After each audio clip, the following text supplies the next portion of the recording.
તો આનો વિસ્ફોટ કરી નાખે. આનું એ અણુમાં જ પ્રકાશ. અને ખ્યાલ ના આવ્યો બ્રહ્મ તત્વ સિવાય ધરતી પર કોઈ ચીજ નથી. આત્મદર્શી સંતોને સ્વામી રામ, દયાનંદ સરસ્વતી, રમન મહર્ષિ, વિવેકાનંદ, નાનક કે કબીર એવા માણસોને પૂછો તારે એમ જ કહેશે કે બ્રહ્મથી સભર સૌ છે. આટલો જ વિચાર કરીએ. અક્ષર બ્રહ્મની તો કોઈને કલ્પના જ ના આવી. આત્માની કલ્પના આવી. ઉપાસના સિવાય સંજોગોમાં નિર્વાસનિકવાનું શક્ય નથી. ઉપાસના સિવાય કોઈ સંજોગોમાં બ્રાહ્મી સ્થિતિ શક્ય નથી.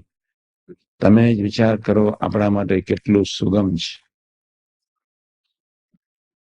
દુનિયાના સાયન્ટિસ્ટો તરફ નજર કરીએ, દુનિયાના ટોપ આત્મદર્શી પુરુષો તરફ નજર કરીએ, તો બીજી બાજુ બહુ સ્પષ્ટ ભગવાન સ્વામિનારાયણે કહી નાખ્યું, હું આત્મા છું, આત્મા છું. 1000 વર્ષ સુધી કે પણ જીભને આત્માને ચાટ્યા જ કરો, સ્વાદ ના આવે.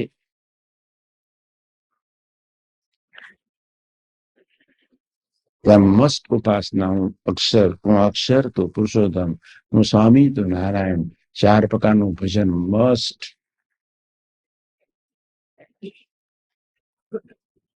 એક બાજુ અદ્ભુત પ્રાપ્તિનો વિચાર કરીએ.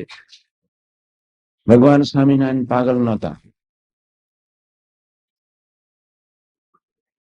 પ્રશ્ન એટલો જ છે, એમને ભૂલકો બનાવવો છે.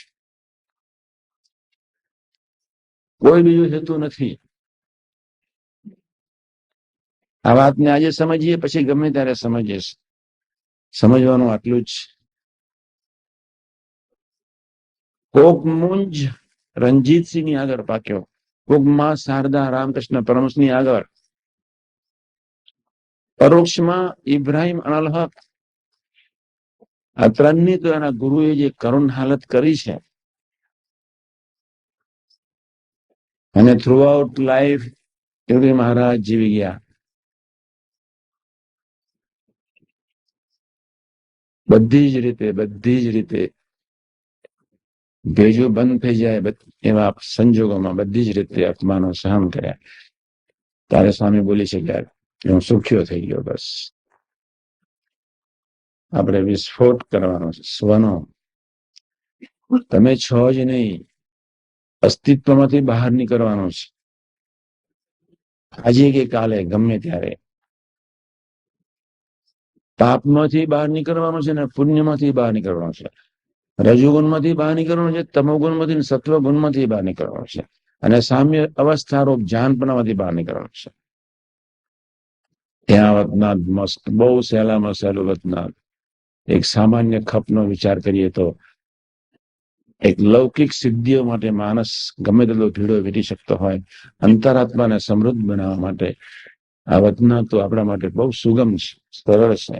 લૌકિક સિદ્ધિઓને પ્રાપ્ત કરવા માટે રાષ્ટ્રીય નેતાઓએ કેટલું બધું સહન કર્યું છે. વીર સાવરકરે કેટલું બધું સહન કર્યું છે. જલિયાનવાલા બાગમાં જે બળી જનાર સૈનિકો, પ્રજા, એને કેટલું બધું સહન કર્યું છે. અત્યારે તો આપણે એવું કઈ છે નહીં.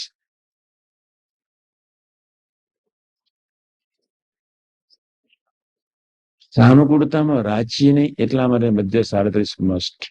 વ્યવસ્થામાં રાજ્ય નહીં એટલે મધ્ય 37 મસ્ટ.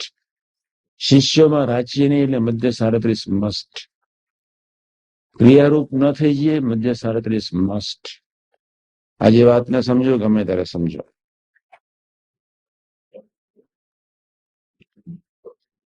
બે શબ્દ આપણને કોઈ કહે,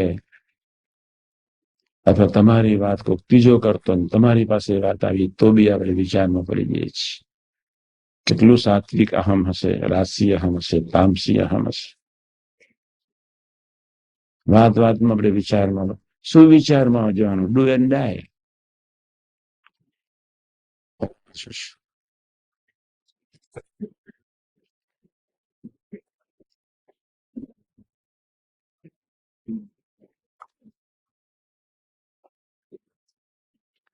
ગીતામાં કહ્યું છે જે જ્ઞાની હોય તે પણ પોતાની પ્રકૃતિ સરખું આચરણ કરે,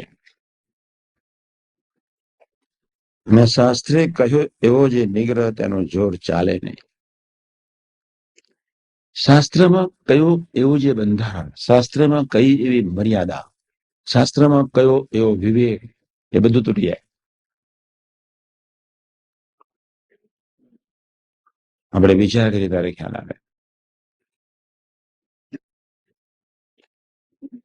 શાસ્ત્રમાં કયો એવી મર્યાદા, વિવેક, સામાન્ય ધર્મો, બધું ક્યારે તૂટી જાય ખબર ન પડે. શાસ્ત્રે કહ્યું એવો જે નિગ્રહ તેનો ચોર ચાલે. પરિસ્થિતિ જયારે બદલાય, જયારે દેશકાળ બદલાય, ત્યારે માનવી ક્યારે ફસાઈ જાય ખબર ન પડે. એટલા જ માટે 3 જ વર્ષમાં બહાર નીકળવા માટે 3 જ વર્ષ જ જ્ઞાની પણ પોતાની પ્રકૃતિ સરખું આચરણ કરે. પોતાએ જે જ્ઞાન સિદ્ધ કર્યું હોય એની રીતે અપેક્ષાઓ રાખે,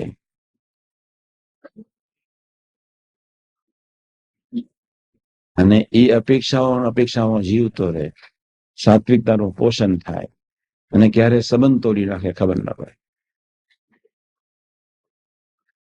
સાત્વિકતા જ્યાં સુધી છે ત્યાં સુધી બધા દોષ છે સમજો. સાથે કે સત્વગુણમાં જેટલું જાનપણું રહે છે એટલા કોઈ ગુણમાં જાનપણું રહે. સત્વગુણ જેટલો અભાવ લેવડાવે છે, સત્વગુણ જેટલો મનમુખી જીવડાવે છે, સત્વગુણ જેટલો ભગવદીથી દૂર લઈ જાય છે, સત્વગુણ જેટલો સંબંધ તોડાવે છે, હિતમાં દયા પ્રીતિ જેટલો સંબંધ તોડાવે છે. એટલે કે શાસ્ત્રે કહ્યું એવો જે નિગ્રહ તેનો જોર ચાલે નહીં. માટે એ સ્વાભાવિક પ્રકૃતિ છે તે સેવ ઉપાય કરીને ટળે. આપણે ટાળવી છે.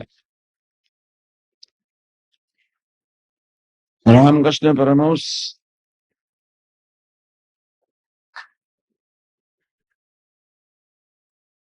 ઘણા સાત્વિક ભાવથી પર પહોંચી ગયા. ઘણા. તમે જ વિચાર કરો કે કોઈ દિવસ તમે આ પ્રસંગ યાદ રાખજો, તમને ખબર છે તમે ભૂલી જાવ છો એ જ તમારી કમનસીબી છે. એક માં શારદા ન ભૂલી. આપણે બધા જાગ્રત રહેવાનું છે.